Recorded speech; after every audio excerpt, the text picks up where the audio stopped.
देखिए AC stocks maximum stocks वहाँ पे थोड़ा दबाव देखने को मिल रहा है। वोल्टास और ब्लू स्टार जैसे कंपनियों के शेयरों में आज थोड़ा प्रेशर है। और खबर क्या है तो दरअसल अप्रैल के दौरान एयर कंडीशनर कारोबार में थोड़ी सुस्ती देखी गई, वहाँ पे एक सबड्यूड नज़र आया है। लेकिन इस गिरावट की राय क्या है, असली वजह क्या है, ये समझते हैं यतिन से। यतिन हमारे साथ मौजूद हैं। बताइए यतिन, एसी स्टॉक्स पर ये दबाव देखने को क्यों मिल रहा है? जी, तो एयर कंडीशनिंग सेगमेंट, जो रूम एयर कंडीशनिंग सेगमेंट है, यहाँ हम क्लियरली एक स्लोडाउन देख रहे हैं। लेट समर के चलते अप्रैल के महीने में भी बिकवाली में 18 से 20% की गिरावट आपने ऑल इंडिया बेसिस पे होती हुई देखी है। रिटेल सेल्स जो हैं डीलरशिप्स पे काफ़ी कमज़ोर सुनाई पड़ रहे हैं। और कहीं ना कहीं एक्वेरियस सिक्योरिटीज़ का मानना ये है कि जो डिमांड ट्रेंड्स आपने फरवरी मार्च में देखे थे, उससे भी खराब शायद अप्रैल का महीना आपको एसी सेल्स के लिए आता हुआ नजर पड़ रहा है। स्पेसिफिक बात करें अप्रैल के महीने की तो 15 से 20% का तो स्लोडाउन है ही, और सबसे ज्यादा स्लोडाउन साउथ और सेंट्रल मार्केट्स में आपको होता हुआ नजर पड़ रहा है। स्पेसिफिक बात करें तो साउथ इंडिया में लगभग 35% सेल्स गिरती हुई नजर पड़ी है।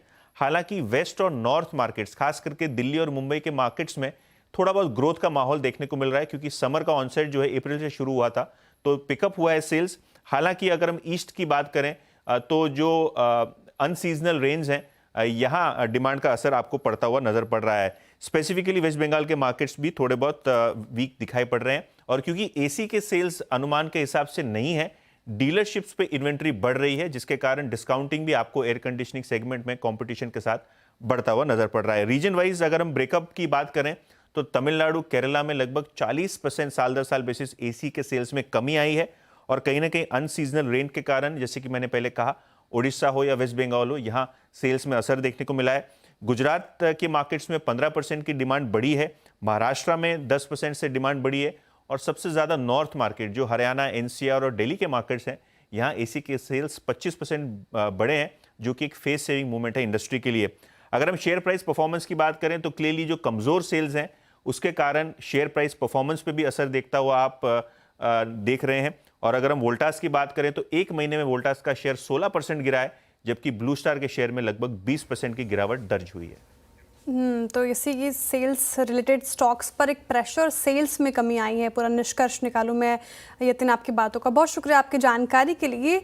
गौरांग जी, गर्मी कम तो नहीं पड़ रही, लेकिन सेल्स में गिरावट कैसे आ रही है? खैर, आप बेहतर तरीके से समझा पाएंगे हमें कि आखिर हो क्या रहा है, साथ ही इन स्टॉक्स पर आपकी क्या राय है? तो श्रेया जी, देखिए, मेरे ख्याल से गर्मी का पारा तो अभी अभी चढ़ना शुरू हुआ है। मेरे ख्याल से मई का महीना जो कल से शुरू होगा, इसमें सूर्य देव का प्रकोप गर्मी के रूप में और भी तीव्रता पकड़ेगा, और शायद 45 डिग्री के ऊपर जाने की संभावना है कुछ राज्यों में, खास करके उत्तर भारत में जो राज्य है वहां पर। बम्बई में, महाराष्ट्र में हमने पहले से ही 40% के पारे के नापदंड देख लिए हैं, और ऊर्जा की मांग बढ़ रही है। और जब हमने पावर ग्रिड का जिक्र किया तो कुछ विचारधारा उसी के ऊपर आधार थी। कौन सी कंपनियां हैं इस सूची में जहां पर आप खरीदारी की सोच सकते हैं? तो ये जो चारों नाम आपके स्क्रीन पे, टीवी स्क्रीन पे दिख रहा है, Voltas, blue star, symphony, Havells, ये सभी पर हमारी खरीदारी की राय रही है। और श्रेया जी, मैं एक बात मानता हूं कि बारिश का अनुमान मौसम विभाग ने लॉन्ग टर्म एवरेजेस से बेहतर होने का अनुमान है। इस साल 2025 में मेघराज का आशीर्वाद खूब रहेगा हमारे देश के ऊपर। उस परिस्थिति में फसल की पैदावार अच्छी होने की संभावना है, और अगर फसल अच्छी पैदा होती है खेतों में, तो हमारे जो किसान भाई बहन है, उनकी आवक जो है, आय जो है, इनकम जो है, वो बढ़ जाती है और खर्च करने की ताकत बढ़ जाती है। कहने का तात्पर्य यह है कि मांग बड़े शहर, छोटे मझौले शहर में तो आती रहेगी इन सब कंपनियों के लिए, लेकिन जो ग्रामीण और मध्यम ग्रामीण इलाके हैं भारत देश, वहां से भी अब मांग आना शुरू हो जाएगी। ओके, इसी स्टॉक्स पे आपका व्यू ये।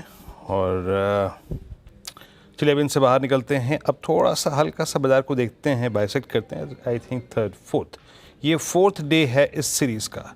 स्टैट्स इस वक्त के डेरिवेटिव्स के क्या कह रहे हैं, क्योंकि देखिए इंडेक्स 2 बजे शेयर मैंने जब बात की थी तो यही लेवल था 24,340, अभी भी वहीं पर है। तो अभी तक तो कुछ हुआ नहीं, उलटफेर वहीं पे खड़ा है। सेक्टर्स क्या क्या कर रहे हैं? आज बैंकिंग में शॉर्टिंग है, टेक्सटाइल में, इंफ्रा में, केमिकल्स में और फाइनेंस में, हर स्पेस में शॉर्टिंग है आज।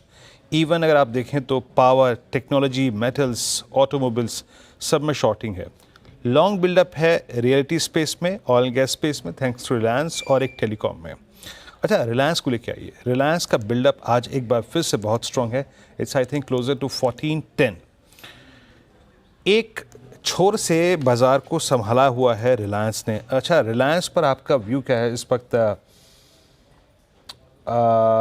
विकास, Reliance Industries 1410, that means simply इस सीरीज में आने के बाद दो कॉल राइटर्स को ट्रैप कर दिया इसने, 1300 एंड 1400। अब क्या लग रहा है? मैं इसका अभी डिस्कशन इसलिए किया विकास आपके सामने क्योंकि आपको याद होगा 7 अक्टूबर को जब रिलायंस ने 200 EMA तोड़ा था, इसी प्राइस पे 200 EMA टूटा था। यहीं पर एक गैप भी परसिस्ट करता, थोड़ा सा ऊपर जाके। आप रिलायंस को अब कैसे रीड कर रहे हैं? जी, रिलायंस में लास्ट दो ट्रेडिंग सेशन में हमने देखा है कि एक फ्रेश ब्रेकआउट देखने मिला था 1330 1340 पे। बहुत टाइम से एक काउंटर यहाँ पे रुका हुआ था। उसके बाद एक जो अपमूव यहाँ पे देखने मिल रहा है, मुझे लगता है ये अपर साइड में कंटिन्यू होते हुए देखने मिलेगा 1440 1450 के आसपास। अभी नेक्स्ट इंपॉर्टेंट हर्डल इस काउंटर में देखने मिल रहा है, जो रिट्रेसमेंट की इंपॉर्टेंट जो हाई लेवल से जो रिट्रेसमेंट ड्रॉ किया हुआ था, वहां से एक ऊपर की रेंज निकलते आई हुई देखने मिल रही है 1440 के आसपास का। तो ये जो अपमूव है 1120 से 1440 का एक अपमूव यहाँ पे मुझे लगता है आते हुए देखने मिल सकता है। तो अभी भी जो ट्रेंड है वो इंटैक्ट रहेगा। नीचे में जो इम्पोर्टेंट सपोर्ट अभी बन चुका है वो 1390 के आसपास बन चुका है। हालांकि आज उसने सुबह मॉर्निंग में वो टच करके वहां से वापस एक अपमूव देखने मिल रहा है। तो ओवरऑल सेटअप अभी भी पॉजिटिव लग रहा है। मुझे लगता है कि कंटिन्यू होते हुए देखने मिलेगा 1440 1450 की तरफ। ओके, तो रिलायंस में मोमेंटम कंटिन्यू हो सकता है। एक स्टैंडर्ड डिस्क्लेमर हमारी तरफ से, रिलायंस हमारी पेरेंट कंपनी, तो कोई भी खरीद फरोख्त करनी हो, पोजीशन बनानी हो तो अपने पर्सनल एडवाइजर की सलाह के साथ ही ऐसा करें। चलिए अब शो में आगे